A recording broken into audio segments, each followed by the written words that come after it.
Hey Krishna, welcome everyone to our Srimad Bhagavatam class. Let's start with the Mangalacharan prayers. Om Ajnanatimidandhasya Jnananjana Shalakaya Chakshurunmilitam Yena Tasmai Shri Gurave Namah.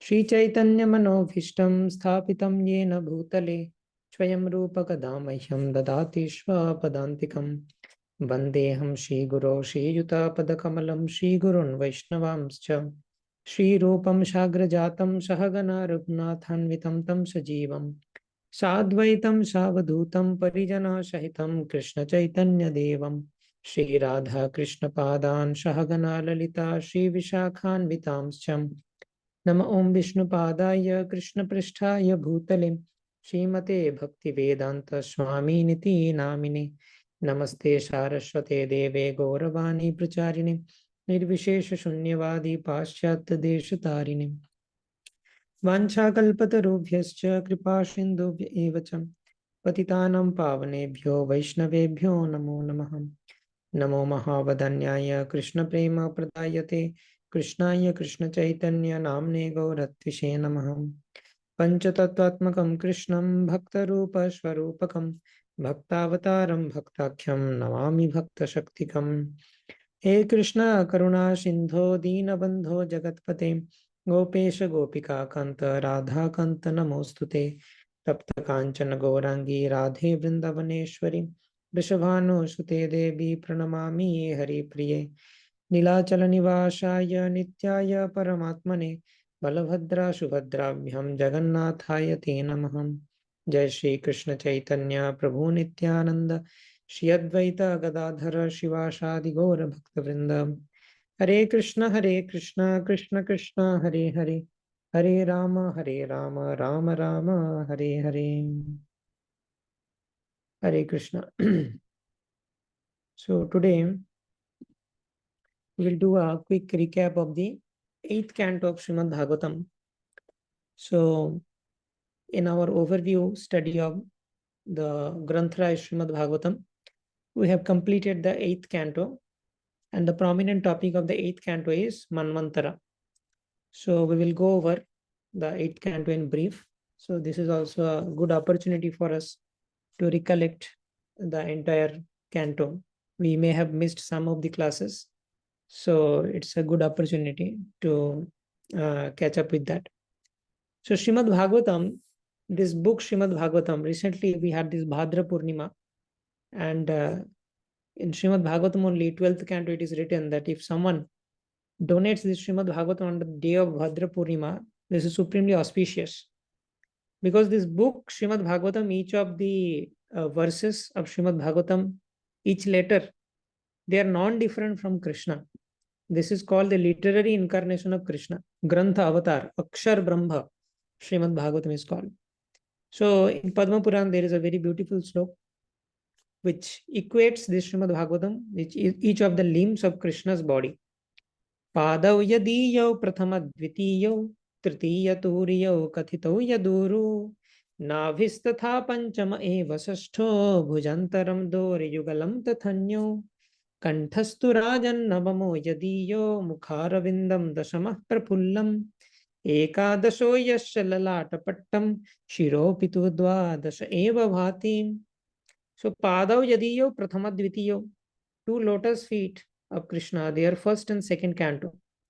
Tritiya turiyo kathito yaduru, third and fourth are Krishna's thighs. Navis tatha pancham, the navi or the navel is the fifth canto. Eva sastho bhujantaram, bhuja antaram, the portion which is within the two arms, between the two arms, that is called bhujantaram, that is, or the chest, is the sixth canto. Dor yugalam tathanyu, two arms are seventh and eighth canto.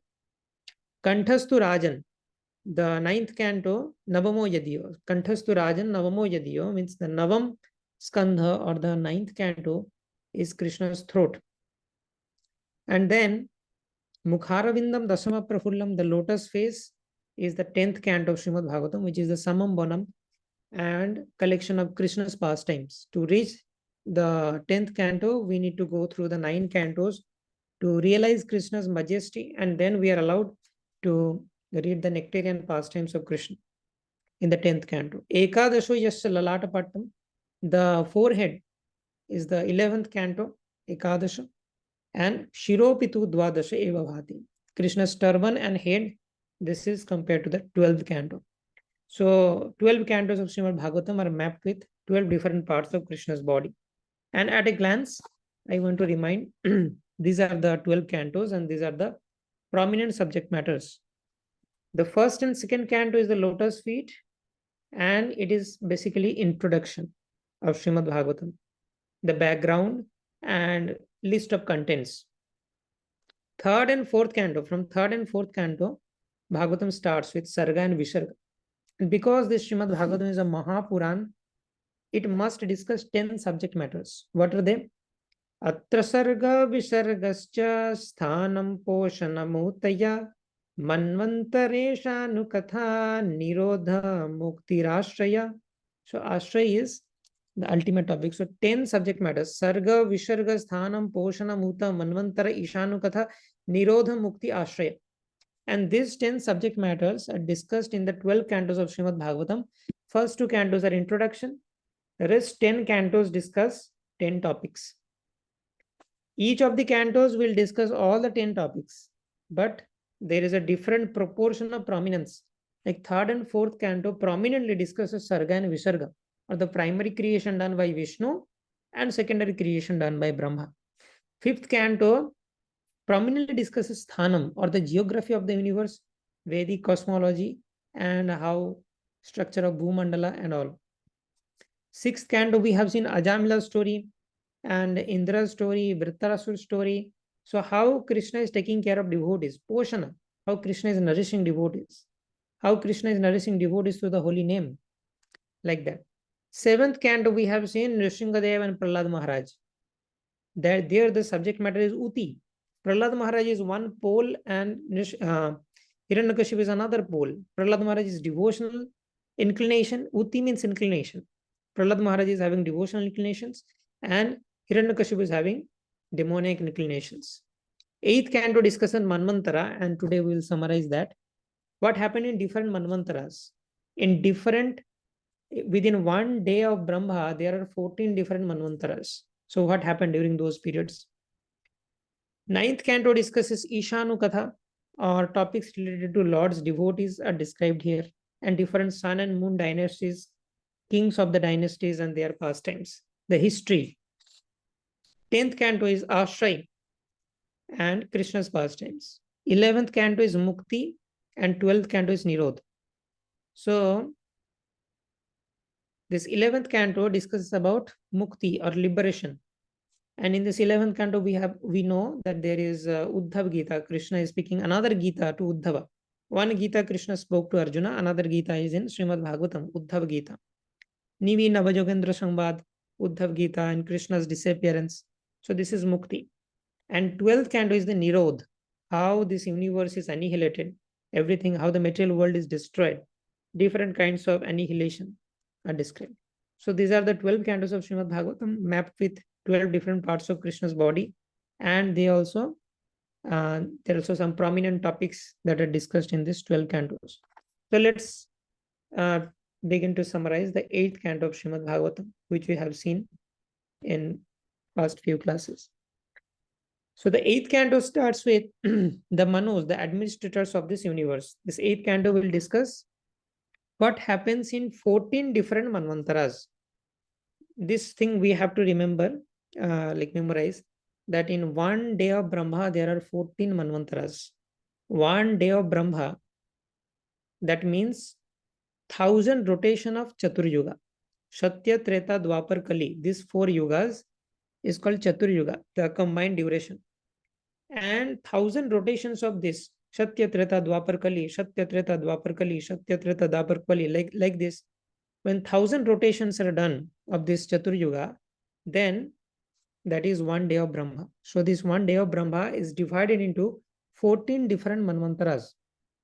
So 14 Manvantaras, 1000 Chatur Yugas. If you divide, we'll get one Manvantara equals to 71.42 Chatur Yugas. So approximately each Manu, within one Manvantara, Manu is the ruler. So each Manu rules over 71 Chaturyugas. And there are 14 Manvantaras like this in Brahma's one day. In the next day of Brahma, everything will repeat as it is. So the days of Brahma are kind of similar, but within a day, there is a lot of variety. So now, this chapter 1 starts with Parikshit Maharaj's question.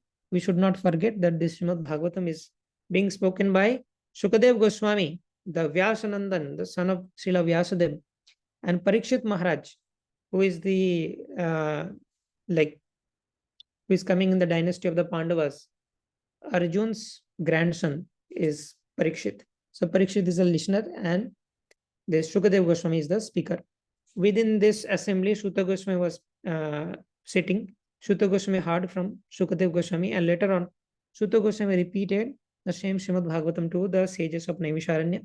And that version we are reading, this Srimad Bhagavatam which we are reading, which we have currently, is the discussion between Shuta Goswami and the sages of Naimisharanya. Okay, so now we are going into the loop of conversation between Sukadev Goswami and Parikshit Maharaj. So Parikshit Maharaj is asking, "O Sukadev Goswami, you described the dynasty of Swayambhuva Manu and how Lord appears in his dynasty. Please tell me the appearance and activities of Lord in other Manvantaras as well." So if you remember, in the 3rd, 4th, and 5th canto, we have summarized that in 3rd, 4th, and 5th canto, there is description, vivid description of the dynasty of Swayambhuva Manu and Satarupa. Brahmaji was very much worried how to populate this universe. Swayambhuva Manu and Satarupa came to Brahmaji to help. And Swayambhuva Manu and Satarupa, they had 5 children. 3 daughters, Akuti, Prasuti, and Devahuti, and 2 sons, Uttanapada and Priyabrata Maharaj. And their dynasty is explained in great detail in the 3rd canto, 4th canto, and 5th canto. So now, about Swayambhuva Manu, Shukadev Goswami has explained in great detail. And who is this Swayambhuva Manu? He is the first Manu out of these 14 Manus. He is the first Manu. So now Parikshit Maharaj wants to know about other Manus as well. So in the present Kalpa means the present day of Brahma. Each of the days of Brahma are similar. So in this day, 6 Manus are passed. Currently, we are in the 7th Manvantara, Vaivashvat Manvantara. Okay. But in the conversation, Sukadev Goswami only described about Swayambhuva Manvantara. Now Sukadev Goswami is telling, I already explained about Kapila, son of Devahuti. Now I shall discuss about Yajna. So Sukadev Goswami is telling, Parikshit, you want to know about other Manvantaras? So let me first complete the first Manvantara. First Manvantara is not completed. In the first Manvantara, I have described the dynasty of Swayambhuva Manu and Satarupa in great detail, but I have not discussed all the different avatars of the Lord in the first Manvantara. One such avatar is Kapila. I have explained that, but I have not explained about Yajna, son of Akuti. So I will first discuss about Yajna incarnation. I will complete the first Manvantara and then I will go to the next Manvantaras. Swayambhuva Manu retired from the household life and dedicated his life to full-time devotional service, taken Banaprastha. Then Swayambhuva Manu started offering different prayers to the Lord. Now, from this point, Sukadev Goswami is completing the first Manvantara. What happened in the later life of Swayambhuva Manu. So Swayambhuva Manu went to the forest to do full-time devotional service. He is offering different prayers to the Supreme Lord. Like Lord is animating this universe. Lord is unaffected by material world. Lord is the supreme proprietor, like that.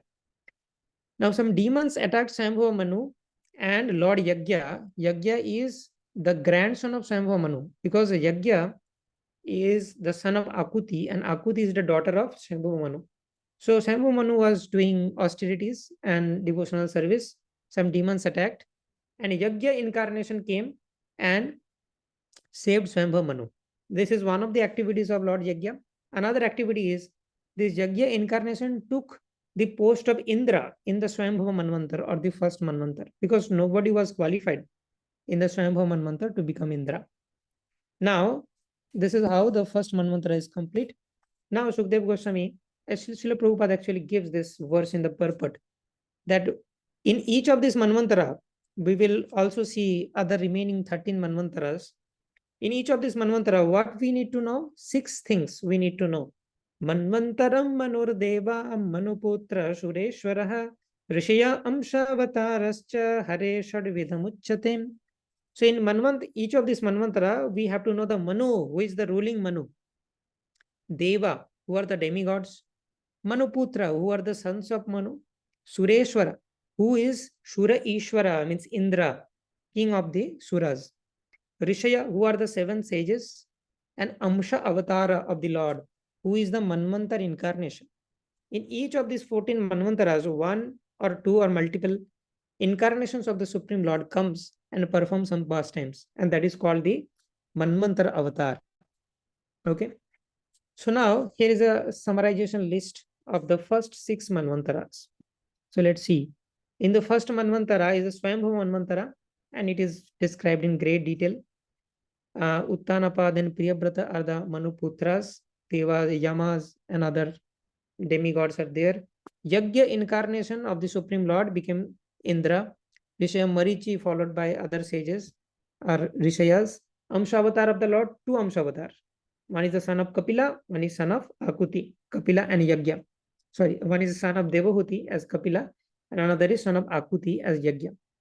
And what are the activities? Kapila gave knowledge to his mother Devahuti, and Yajna incarnation we just discussed. The second Manvantara is Swarojisa Manvantara, who is the son of Agni, and Manuputras, the Devas, Sureshwaras are discussed. Important thing is the Amshavatar of the Lord. Amshavatar is Bibhu. And what is the activity of this Bibhu? 88,000 saints took lessons on self-control austerity from this Bibhu. Third Manvantara is Uttama Manvantara, who is the son of Priyabrata Maharaj. And all the other details, Manuputra, Deva, Sureshwara, Risha given. Amsavatar of the Lord is Satyasen, and this Satyasen killed the miscreants. That is the Leela pastime. Fourth Manvantara is Tamasha Manvantara. All the details are given. And very important, Amsavatar of the Lord, Hari. Very, very famous. And the prominent pastime is Hari saved Gajendra. So now at this point, when Sukdev Goswami told about Gajendra, Parikshit Maharaj became curious to know about this Gajendra Moksha Leela. If you see, in the first chapter of the 8th Canto, 8.1, verse number 17 to 30, the 4 Manvantaras are summarized. And when this 4th Manvantara is described, now Parikshit Maharaj is very, very inquisitive. So 3 chapters, chapter number 2, 3, and 4, 3 chapters are going to describe this Gajendra Moksha Leela. And then again, Manvantara 5 is resumed from chapter 5 of the 8th Canto. Okay.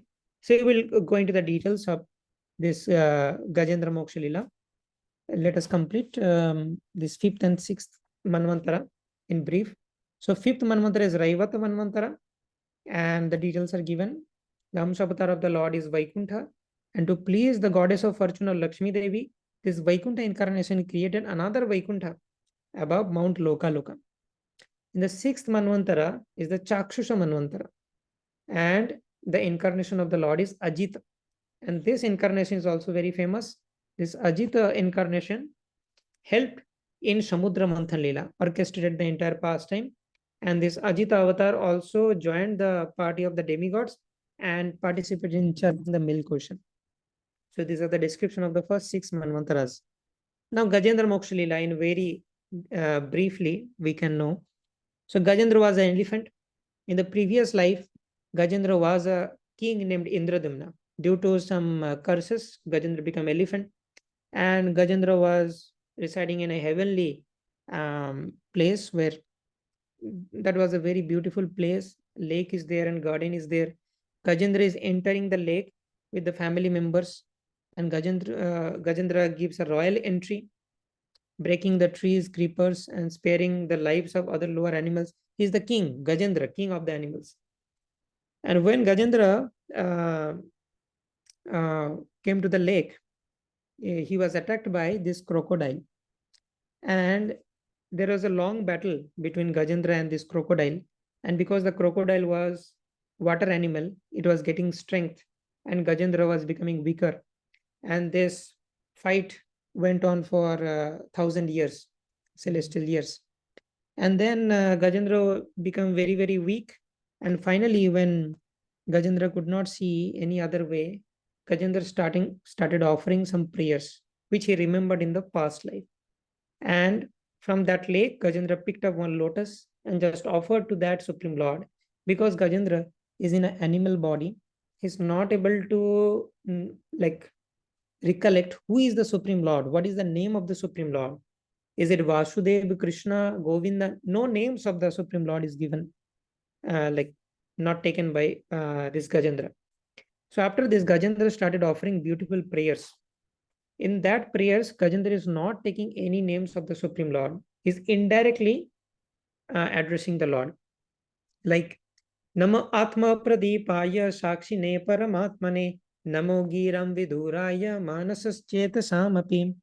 Nama Atma Pradipaya, oh the self-effulgent personality. Oh the personality who is very difficult to attain through the senses and the mind and intelligence. So like that, Gajendra is addressing the Supreme Lord in many different ways.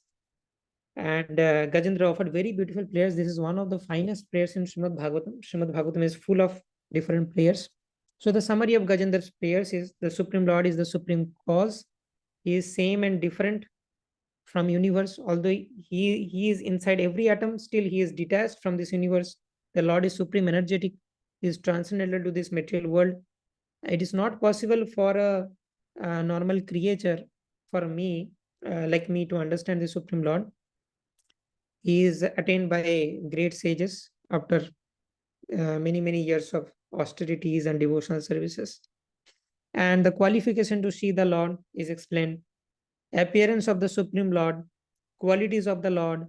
He is the Supreme Father, Director, Cause, Revealer, Merciful. And it is very difficult to attain the Supreme Lord with material desires. And therefore, Gajendra is telling, I am an animal full of material desires, very difficult. And then Gajendra, there is one very beautiful verse that Gajendra is not asking help from the Lord just to get rid of this situation. So Gajendra is not praying to get rid of this elephant. Gajendra is telling that in the verse number 25, I think. Let's recite that verse.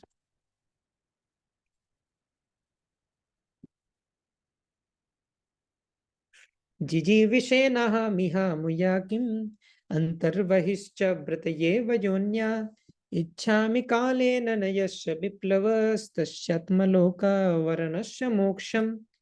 So Gajendra is telling, oh Lord, I am not praying to you to get rid of this current situation, to get rid of this crocodile. Even if I am saved from this crocodile, what will happen? I am in an animalistic body, full of ignorance. I cannot know you. So what is the utility of staying inside this body made of ignorance? So I am calling out to you for liberation. Liberate me from this body of ignorance and enlighten me. So Gajendra is asking for liberation. He is asking the Supreme Lord so that he can know the Supreme Lord better and serve him.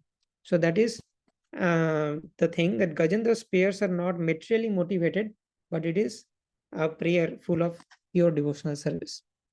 So then finally the Supreme Lord came on the back of Garuda and with Sudarshan disc killed the crocodile and liberated Gajendra. And because the crocodile was holding the lotus feet of Gajendra, Gajendra is a Vaishnava, so the crocodile also got liberation. Okay. So the crocodile also became Gandharva.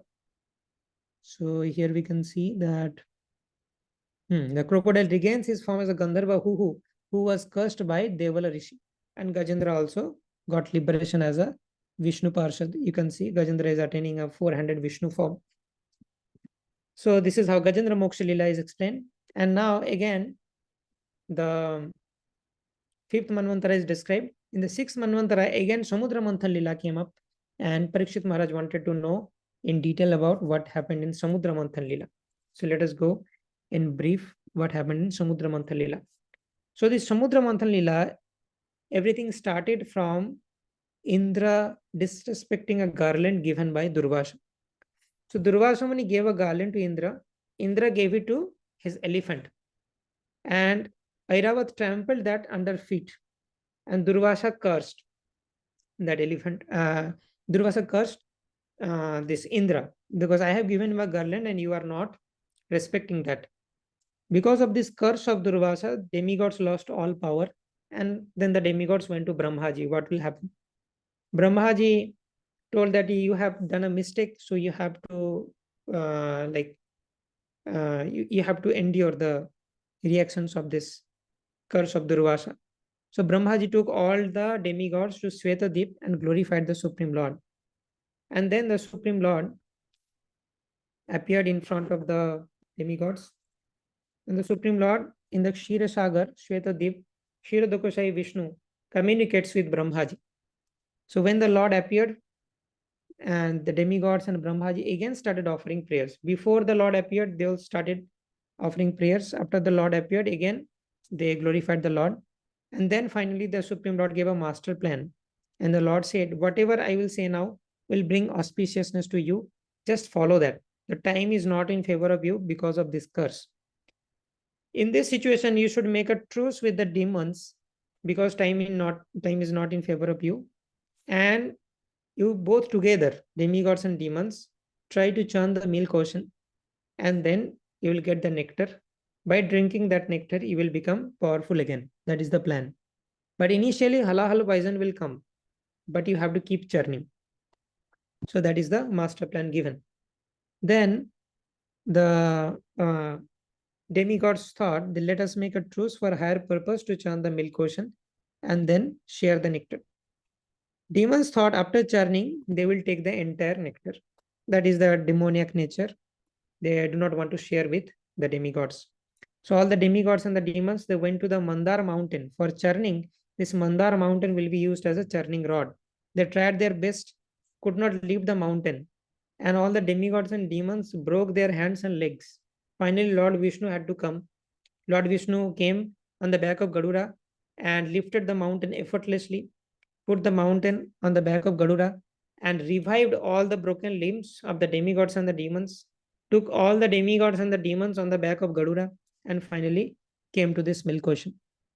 After coming to this milk ocean, the Supreme Lord told Garuda, Garuda, your service is done. You go away.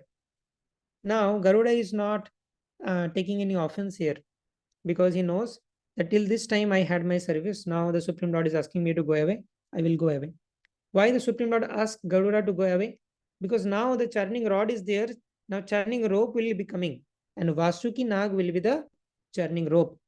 And Garuda is not in good terms with the snakes because snake is food for Garuda.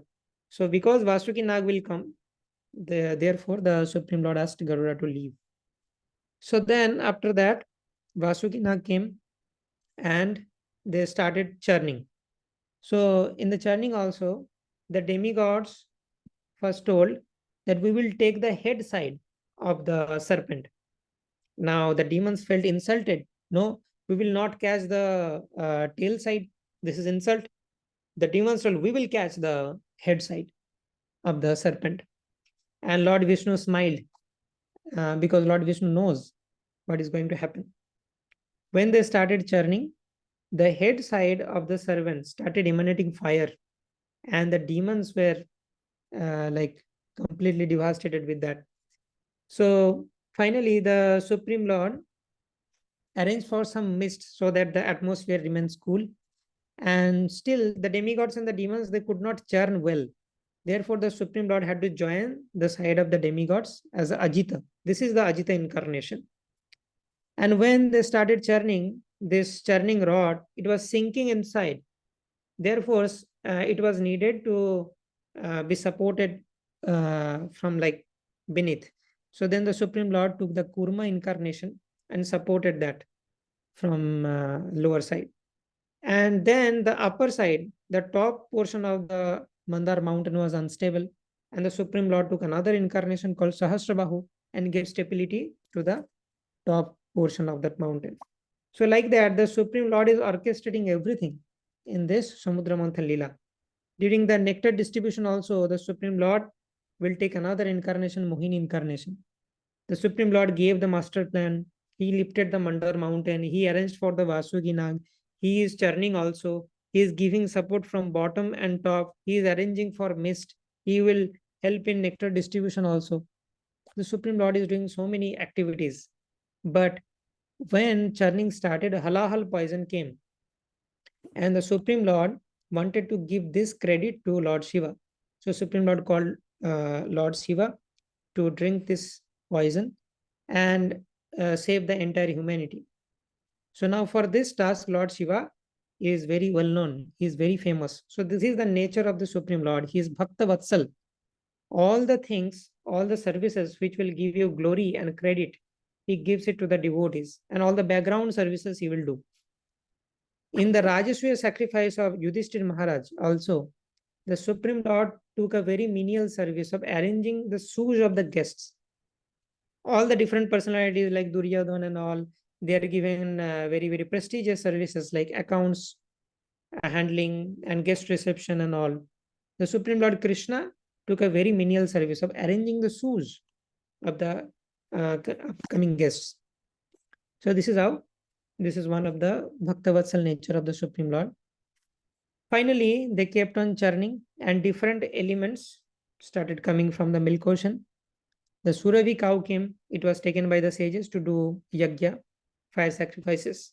Uchcheshrava horse came, given to Bali Maharaj. Airavat given to Indra. Kostava and Padmaraga jewel given to Vishnu. And Parijata flower and the Apsaras are property of the heavenly planets. And then finally, Lakshmi Devi also came. Different people gifted Lakshmi Devi, and a Swayamvara was arranged for Lakshmi Devi, who will become the husband of Lakshmi Devi. So many different personalities, they stood in a long queue because Lakshmi Devi was exquisitely beautiful and adorned with all the very sober qualities. So all the different personalities, they expressed their desire to marry Lakshmi Devi. But Lakshmi Devi could find fault in every personality. But Lakshmi Devi could not find any fault within Vishnu. But there was one fault, that Vishnu is not interested in Lakshmi. So finally, Vishnu accepted Lakshmi Devi as consort. So that is about Lakshmi Devi. And then Varuni came, given to the demons. And finally, Dhanvantari came with the nectar pot. When Dhanvantari, another incarnation of the Supreme Lord, coming with the nectar pot. So many different incarnations the Supreme Lord is taking for this one pastime. So Dhanvantari, when appeared with the nectar pot, immediately the demons snatched the nectar pot and went away. Their intention is, we will not share the nectar with the demigods. Demigods became very morose. But the demigods did not blame Lord Vishnu that we did so many things, we worked according to your plan, and finally this result we are getting. No, the demigods have full faith in the words of Vishnu and the potency of Lord Vishnu. They know the Vishnu can do everything. So they are not getting disturbed. They are morose for some time, but they have faith in the Supreme Lord. This is the difference between the demigods and the demons. Then Lord Vishnu reassured that, don't worry, I will bring back the nectar pot. And now the Lord Vishnu took another incarnation called Mohini Murti. In this Mohini Murti, she went to the demons, and the demons were not able to distribute the nectar, started quarreling among them. Then Mohini Murti appeared before the demons, and demons asked about the whereabouts of Mohini. And then Mohini Murti told that I am not to be trusted. I may cheat you. Why you were trusting on me? Actually, the demons told that Mohini, you can distribute the nectar in whatever way you like. So Mohini took the nectar pot, and Mohini told that you come after taking bath, and I will distribute the nectar. And I will give you the nectar. I will give the demigods nectar first. Let me give them like 1 spoon each. And then the large quantity of the nectar I will distribute among you, the demons. So the demons told, okay, whatever you decide, we are fine with that. Now Mohini Murti started distributing most of the nectar to the demigods. And finally, actually among these demons, there were 2 demons, Rahu and Ketu. They were sitting on the line of the demigods. And Surya and Chandra could identify these 2 demons, that they are not actually demigods, but they are sitting in the line of the demigods to receive the nectar. Immediately Mohini Murti took the Sudarshan Chakra and chopped off the head. So therefore Rahu, only the head portion of Rahu is immortal, and the body is not, body is mortal. Because when the nectar was going down the throat, Mohini Murti chopped off the head. So one may question that why Surya and Chandra had to tell Mohini Murti that these are Rahu and Ketu. Mohini Murti is Vishnu himself. So he should know that these two demons are sitting on the line of the demigods. So the explanation is given by our acharyas. Our acharyas say Lord purposely did not detect Rahu initially because he wanted to demonstrate the effect of the nectar. If Lord detected Rahu initially, then Mohini Murti would not distribute nectar to Rahu, and Rahu will not get any nectar. But the Supreme Lord wanted to show or demonstrate the potency of this nectar. The Supreme Lord showed that the nectar went up to this neck, so the portion up to this neck became immortal. So like that. So then after this distribution, the demons were cheated and the demigods were given all the nectar. Demigods became powerful. That was the final goal of the Samudra Manthan Lila. The Supreme Lord told that after you drink the nectar, you will become powerful. The Supreme Lord left for his abode after accomplishing this task. Now there is a great battle between the demigods and the demons because the demigods are deprived of this nectar. So there is a huge battle, and the battle happening between warriors of equal strength, like Indra is fighting with Vali, Kartikeya is fighting with Taraka, like that. Heads and limbs were severed, blood flowing as rivers, cut bodies are also fighting. So there is a vivid description of this fight. So finally, what happened after this battle? Indra smashed weapons of Bali with thunderbolt. Now the demigods are powerful, so Bali Maharaj will be defeated. Bali Maharaj is on the side of the demons. Bali created demoniac illusions, but still Bali Maharaj started fighting with great vigor, started creating demoniac illusions, and then finally Lord had to come again. After this nectar distribution also, Lord had to again help the demigods because the demons or Bali Maharaj, they were using demonic illusions. Lord came to the battlefield on the back of Gadura and fighting on behalf of the demigods. And chief of the Lord fought with many of the chief demons like Kalanemi, Mali, Sumali, Malyavan, and Lord killed them with the Sudarshan disc, and demigods continued fighting. And then finally the demigods won the battle. So, yeah, Indra is telling Bali Maharaj, oh Bali, your demonic illusions will not affect us. I will defeat you. Bali Maharaj is also telling Indra, you cannot take credit for this because of Vishnu's blessings, you are winning. And like that, different descriptions are given. Then finally, what happened? The demigods, they were winning the battle because Vishnu favored them. And at one point, it seemed that the demigods are going to annihilate the entire race of demons. Demigods thought that this is the opportunity. We have got help from Vishnu and these demons are losing. Let us completely wipe out the entire dynasty of the demons. Then our problem is solved for eternity. These demons, sometimes they attack the heavenly planets and we are in danger. So today we will solve the problem completely. Then Brahmaji instructed Narada. Narada is the Devarshi, and the demigods take suggestion from Narada.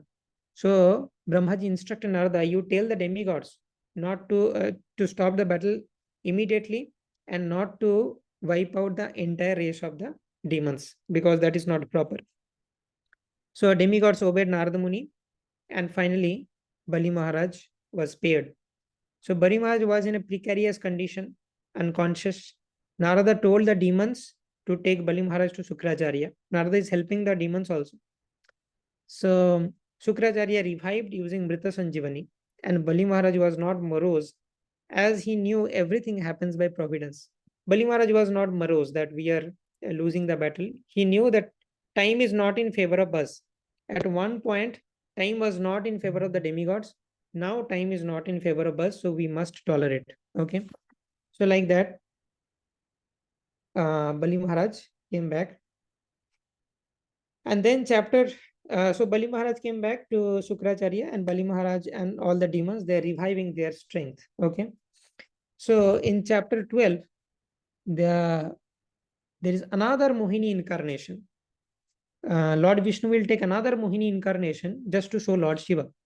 So now Lord Shiva went to Lord Vishnu and told, "Oh Lord, I just missed one wonderful incarnation. I just heard that you took a female form. In all other incarnation, you are taking so many different forms, but I never saw you in a female form. I was meditating, I was busy. I just missed that incarnation. Can you show me that incarnation again?" Then Vishnu smiled gravely. Vishnu smiled, gave a Vishnu gave a grave smile. Okay. So seeing the curiosity of Lord Shiva. So why grave smile? Because earlier Mohini Murti captivated only demons, not the devotees. The earlier Mohini Murti could only captivate the demons. The demigods were not captivated by this Mohini Murti, the previous Mohini Murti. So that was a lighter version. Like bewildering the demons is very easy. You just have to express the Supreme Lord only express the Mahamaya feature. By Mahamaya feature, the demons will be bewildered. Now, because Lord Shiva is trying to see the Mohini Murti, and Vishnu planned that I will bewilder Lord Shiva also. Now, therefore, Vishnu gave a grave smile because this is not an easy task to bewilder Lord Shiva. Lord Shiva is not a demon. So, the Vishnu has to express a stronger version of Mohini, the Yogamaya. So, therefore, Lord was grave as he thought how to captivate Shiva. He was thinking, Shiva is lustless. Even Parvati cannot captivate. Parvati is the Mahamaya, Durga. So Shiva is such a personality whom Mahamaya cannot captivate. So therefore, Lord was grave that I have to express my internal potency. Otherwise, Lord Shiva will not be captivated. Lord jokingly wanted to embarrass Shiva because Shiva is the greatest devotee by making him little lusty and to give a grave message. What is the grave message?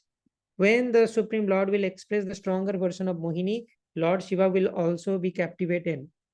And up to the point, the Lord Shiva will discharge semen also by seeing this Mohini Murti. So just to give us the condition shows a grave message that even personalities like Lord Shiva, he is getting bewildered by this Mohini Murti. So we should be very, very careful of this Maya. Vishnu told that he will not appreciate the form because it is appreciated by lusty people. What we will do by seeing that Mohini incarnation?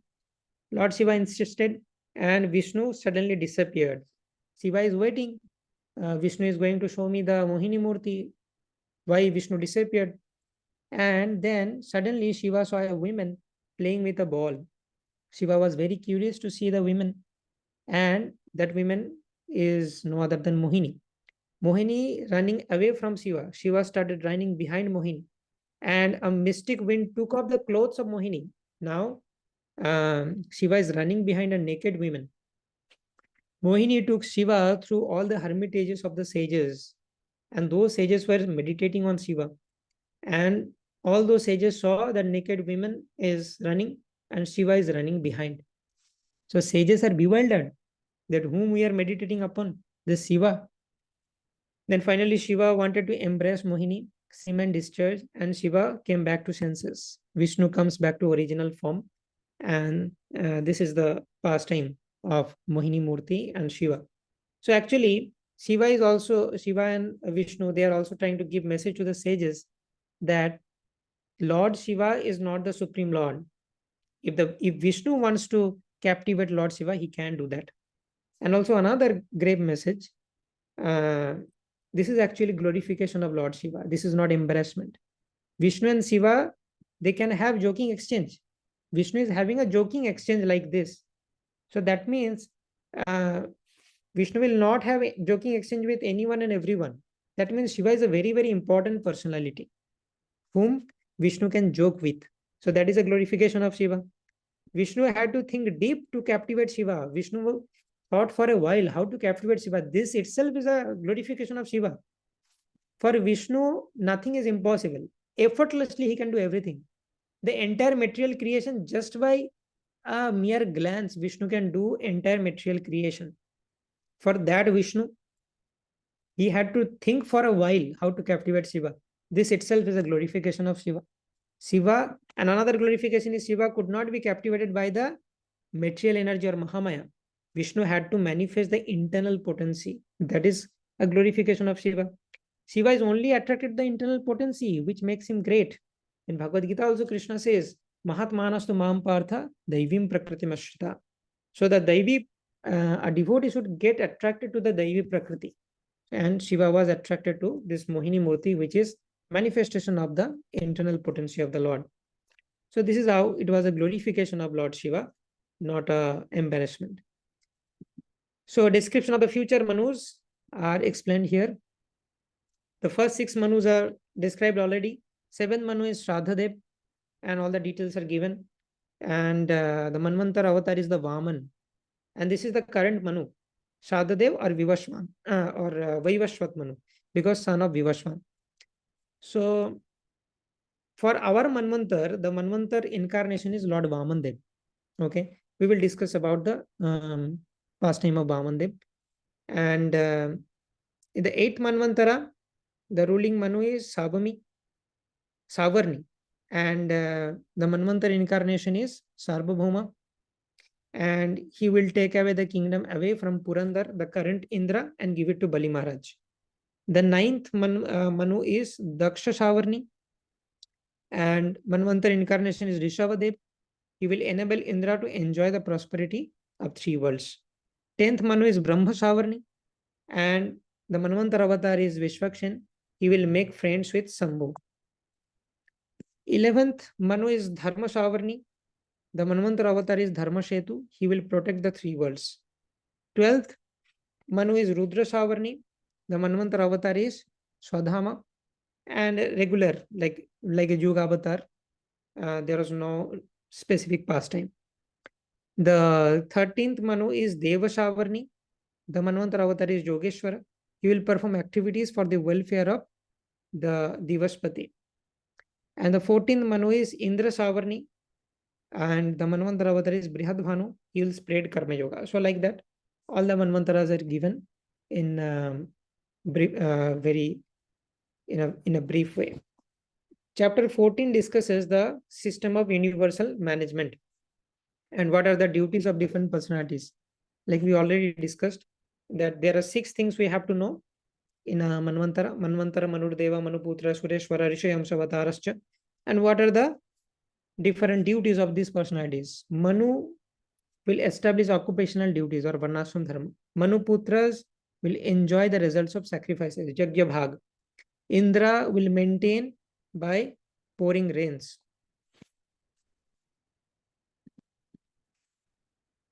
And the sages, 7 sages, they will re-establish Sanatan Dharma at the end of Chatur Yuga. At the end of every Chatur Yuga, like Kali Yuga, Dharma is finished.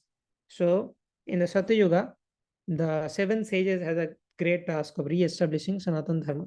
Amsa avatar of the Lord appoints the Manu, and Manuputras, Indra, sages, and the demigods. So he is the chief orchestrator of, and appoints all these different personalities in service. So now Bali Maharaj went to the abode of the demons, and Bali Maharaj was reviving along with all other different demons. So Parikshit Maharaj wanted to become curious about this Vamana incarnation, why Vamandev begged, why Bali Maharaj was arrested even after giving charity. So Shukdev Goswami will now explain about this Vamana incarnation. So what is the background? So after that great battle, Bali Maharaj went, and Bali Maharaj was being revived by Shukracharya. So Bali Maharaj was revived by Shukracharya, empowered to perform the Vishwajit Yajna. After Bali Maharaj performed this Vishwajit Yajna, he was empowered with Brahma Tejas and equipped with all the different paraphernalia. Now with this Brahma Tejas, when Bali Maharaj attacked the heavenly planets, and when Bali Maharaj attacked the heavenly planets, there is a description of Indra city, heaven also. So finally, Indra is very surprised to see the confidence in Bali Maharaj and went to Brihaspati, the Dev Guru. Brihaspati told, this is the power of Brahma Tejas, because Bali Maharaj has satisfied Sukracharya and all other Brahmanas and performed fire sacrifices, Bali Maharaj is endowed with this Brahma Tejas. And just by seeing Bali Maharaj, Indra and all other demigods left the heavenly planets. They did not even dare to fight with Bali Maharaj. Bali Maharaj occupied the heavenly planets. All the three worlds became the property of Bali Maharaj. Now, the mother of the demigods, Aditi, became very, very morose. So the demons and the demigods, they have common father, Kashyapa. Kashyap is the common father. Kashyap is having two wives, Aditi and Diti. Aditi's sons are the Adityas or the Devatas. And Diti's sons are the Daityas or the demons. So Aditi is very, very unhappy to see her sons deprived of all opulences. Aditi is telling Kashyapa that, oh Kashyapa, oh my husband, you do something. Yeah, I know both are your sons, the demigods and the demons. But the demigods are in mode of goodness and they are always listening to your advice and they are following dharma. So you should favor them. So Kashyap then told that, see, in this situation, I cannot help, but I can suggest you doing some devotional service unto the Supreme Lord, Vishnu. He can help you. So you observe Payobrata, which is subsisting only on milk for 12 days in the Shukla Paksha of Falguna month until Dwadashi.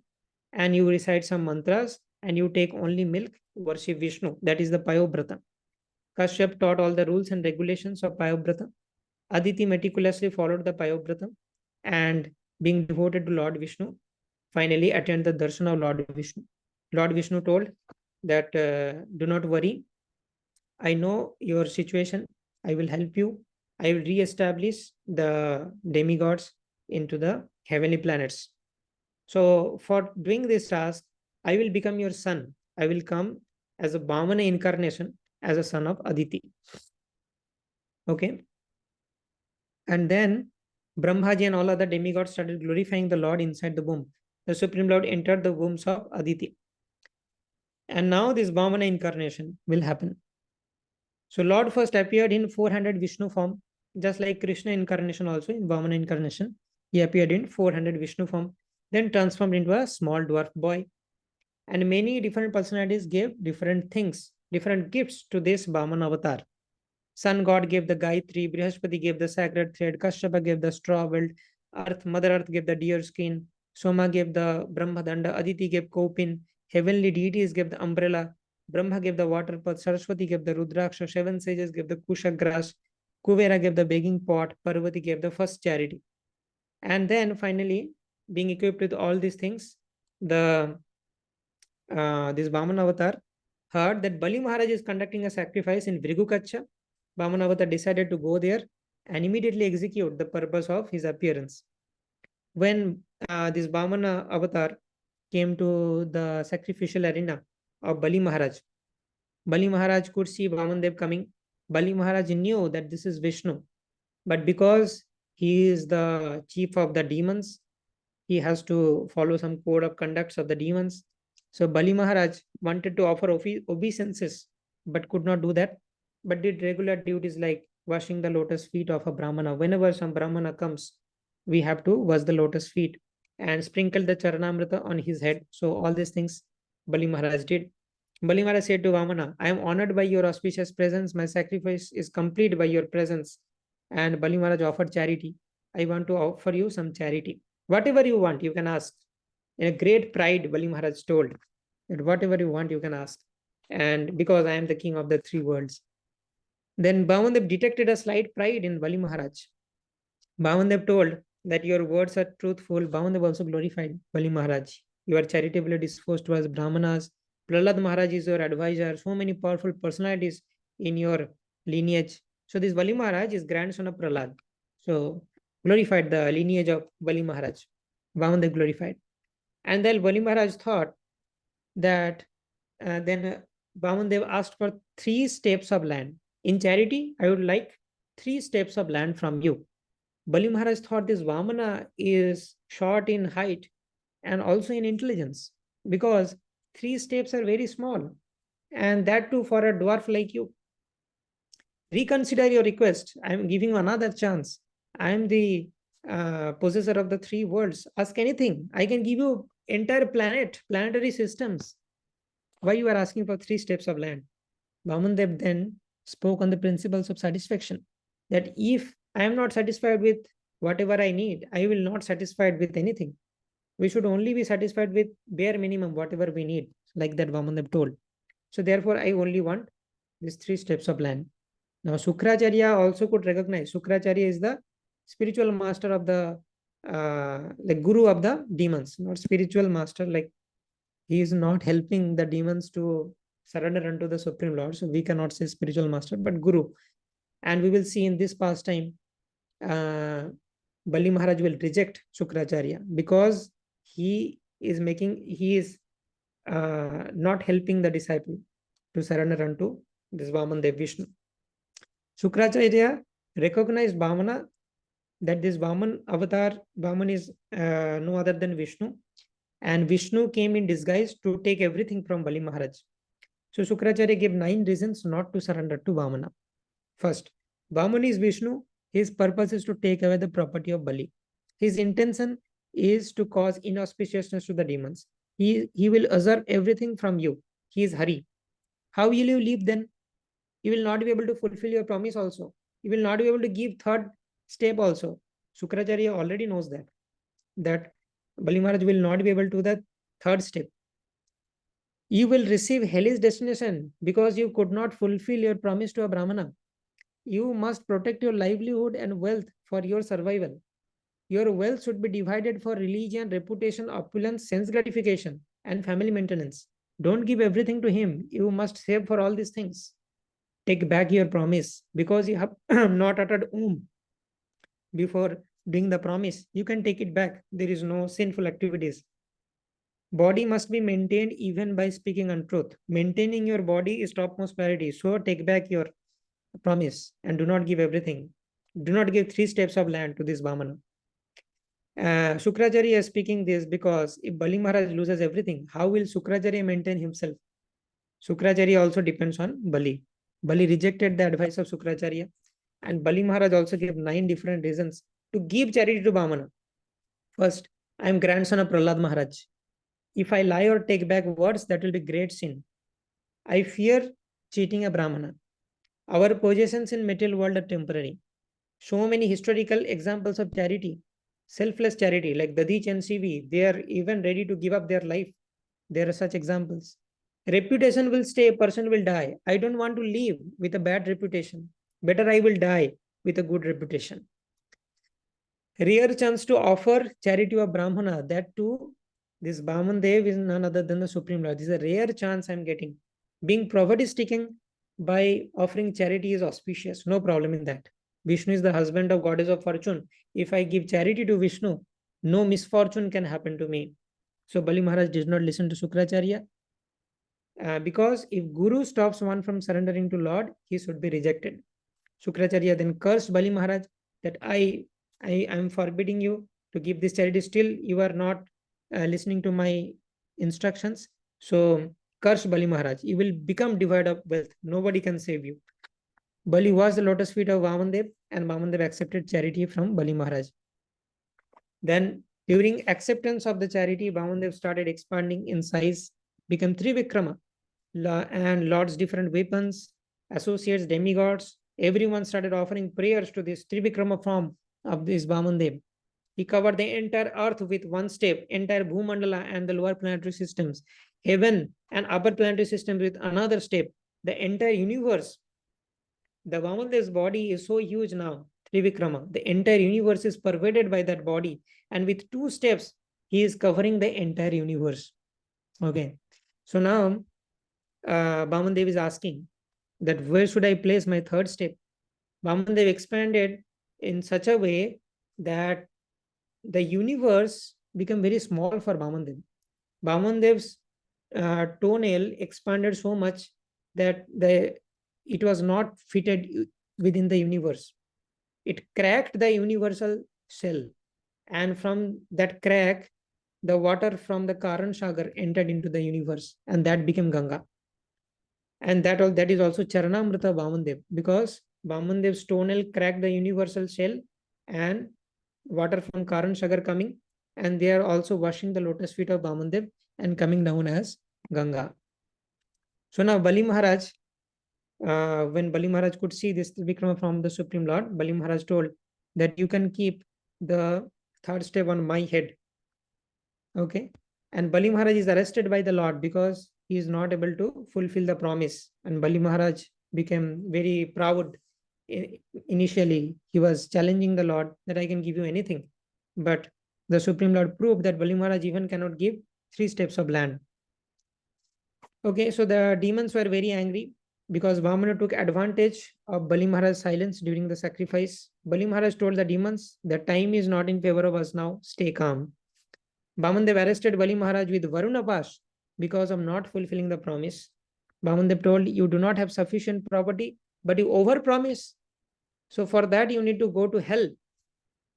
Vamandev is chastising Bali Maharaj. Another meaning of this Niraya is Lord's abode. So Vamandev's intention is, I will chastise you first, I will purify you, then I will give you all opulences and I will take you to my abode also. Vamandev is only testing Bali Maharaj. Bali Maharaj is also a pure devotee. When Prahlad Maharaj told 9 different limbs of devotional service, Shravanam, Kirtanam, Vishnu, Smaranam, Padashevanam, Archanam, Vandanam, Dasham, Shakhyam, Atmanivedanam, the last limb, Atmanivedanam. The Acharya for that limb is Bali Maharaj. So Bali Maharaj is also a pure devotee. He comes in the Mahajan list also. Swayambhu Narada, Shambhu, Kumara, Kapilo, Manu, Prahlada, Janako, Vishmo, Balir, Vaiyasakir, Vayam. So Bali Maharaj is coming in the Mahajan list also. So Bali Maharaj told, please put the third step on my head. Now question may come that if Vamandev took everything within the universe in 2 steps, how Bali Maharaj's head is not included within the universe? Our acharyas say that owner of the property is distinct and superior to the property. So when Vamandev took the universe, the entire universe is property of Bali Maharaj. So Vamandev took the property of the Bali Maharaj, but still the owner of the property is distinct from the property. So that Bali Maharaj's head is still remaining. So Bali Maharaj somehow fulfilled the promise in a partial way, not literally. And because of that, he is being punished. But Bali Maharaj gave his head. And this is called Atmanivedanam, giving everything to the Lord, all the properties. Bali Maharaj then glorified the Supreme Lord as Uttama Shlok and glorified that you pretended as Vamana initially, later you become Trivikrama. You are the wealthiest beggar. You are the husband of goddess of fortune as Vishnu. Still you are begging. So there are so many contradictory qualities within you. And Bali Maharaj glorified those properties. Bali Maharaj understood the Lord was humiliating and testing him to glorify him. So Bali Maharaj stayed calm. He was not agitated. He understood that Vishnu is my master. He can do anything with me. Bali Maharaj had a slight tinge of pride that he is very charitable. So the Supreme Lord punished him. Then Bali Maharaj told that punishment given by the Supreme Lord is the best thing. Vamandev, you broke my pride. This kind of punishment is the greatest mercy of the Lord. So Bali Maharaj started glorifying this punishment given by Vamandev. Then Prahlad Maharaj came there. Prahlad Maharaj was very sad to see Bali Maharaj, his grandson, in such a way. He has done some offense, therefore he is in this way. Prahlad Maharaj told, material opulences can distract one. Lord has shown his mercy by taking away wealth. Prahlad Maharaj is consoling Bali Maharaj that do not worry. This material wealth is the nastiest thing. So the Supreme Lord has taken away your wealth. That is for your good only. So Prahlad Maharaj gave good advice. Bali Maharaj's wife Bindavali also supported Vamandev. Everyone is supporting Vamandev. Even the family members, nobody supported Bali Maharaj. Everyone is telling Vamandev correctly did this thing to you. Nobody is taking the side of Bali Maharaj. Then Brahmaji, seeing the situation, Brahmaji thought, I should take side of this Bali. Bali Maharaj is like tolerating everything and nobody is taking the side of Bali Maharaj. Brahmaji pleaded in favor of Bali and requested Lord to release him, as he has not given, he has already given everything for the pleasure of the Lord. And